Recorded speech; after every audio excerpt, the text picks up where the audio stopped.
How can you live in a city, see a giant statue of your god every single day, and then go casually drink wine next to a local bard who is his spitting image and not suspect a thing? This is one of the most fascinating questions in Genshin Impact, and the answer is far more complex than it first appears. For us, the players, staring at a screen, it seems absurd. We see two practically identical 3D models and wonder how the residents can be so blind. The resemblance between Venti and the statue of the Anemo Archon is just striking. Yet somehow, for the people living in this world, it remains completely invisible. Hey everyone, and welcome back to the channel. It's your host Evers. Today we're going to dissect this mystery, analyze all the theories from the community and the game's lore, and try to understand the logic of the citizens of the City of Freedom. So get comfortable, brew some tea, and if you haven't already, hit that subscribe button. To really get to the bottom of this, I want to break down all the possible explanations into a few key categories. We'll start with the simplest and most logical answer, the one that's hiding in plain sight. Theory 1. Just some guy, or the Jesus effect. A user on Reddit made a brilliant analogy. The residents of Rio de Janeiro see the massive Christ the Redeemer statue every single day and then don't run up to every long-haired, bearded man on the street shouting, "Oh my God, it's you!" And that makes perfect sense. The human brain is wired to choose the simplest possible explanation and dismiss the incredible. Now, in our world, this works flawlessly because we know that gods don't just walk among us. But in Teyvat, where gods, the Archons, are real beings who, just a few centuries ago, actively participated in people's lives, the situation is a bit different. And yet, even for the residents of Mondstadt, the probability that the local drunk bard is the deity they worship is infinitesimally small compared to a much simpler explanation.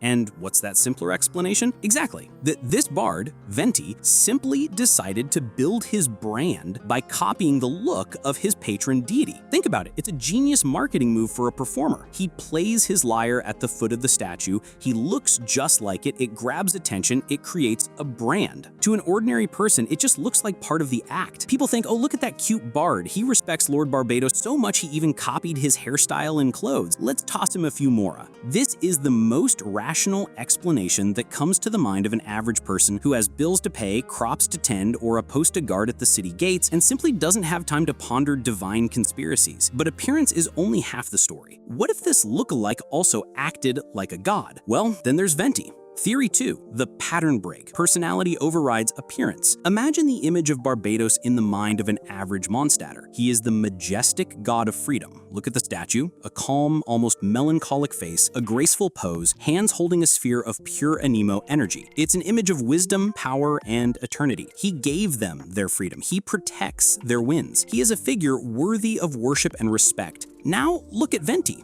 He's a talented bard, no doubt, but he's also the Angel Share Tavern's best customer, he's chronically allergic to cats, a prankster who constantly teases Paimon, and demands to be treated to wine. His divine aura is buried deep beneath a thick layer of alcohol, carelessness, and frivolity. Just think of his signature ihi.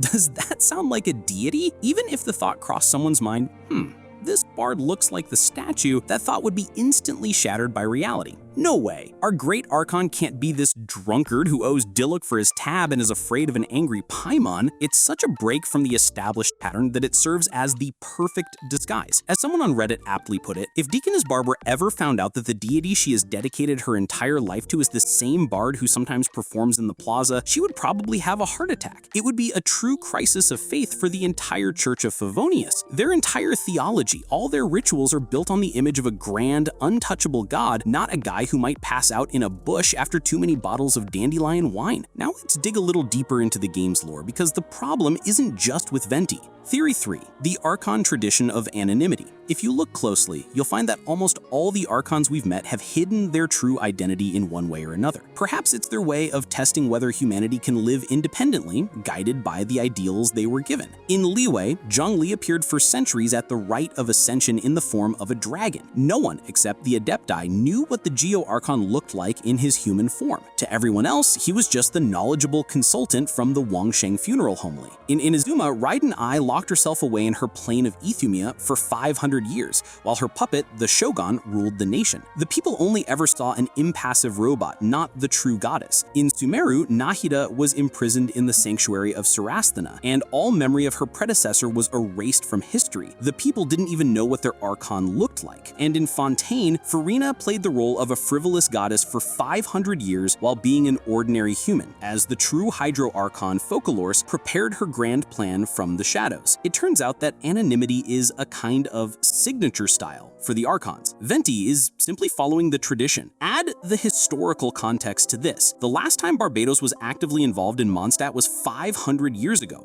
500 years! That's 25 generations. The great, and so on grandparents of the current residents never saw their god. All information about him comes from legends, myths, and old books. Their entire perception is based on ancient texts and that very same statue, which, by the way, might just be an artistic interpretation, not a photographically accurate portrait. And this brings us to the most compelling evidence. What if Venti just walked up and told everyone the truth? Oh wait, he already did. Theory 4, the direct proof. I'm your god, and yeah, sure. Remember that moment in the story when we had to steal the holy lyre from the cathedral to save Dvalin? In that sacred, quiet place, Venti, without a second thought, walks up to a nun and point-blank says, "I am your god. Barbatos, give me the lyre." And what's her reaction? The sister just looks at him like he's crazy. Her reaction is one of tired annoyance. She says some other suspicious bard already came by spouting nonsense, calling himself Barbatos. She just brushed him off like an annoying fly, saying she had paperwork to do and no time for weirdos. This is the key moment. Even the clergy, the very people who have dedicated their lives to worshiping Barbatos, cannot believe he is standing right in front of them. So what chance do ordinary citizens have? This episode proves that Venti's disguise is so perfect that even the truth, spoken to their faces, sounds like a lie. And finally, let's add a bit of fun, spirited conspiracy that fits Venti's character perfectly. Theory 5, the genius double bluff. Picture this. Once every 50 or 100 years, Venti gets himself good and drunk at the tavern, or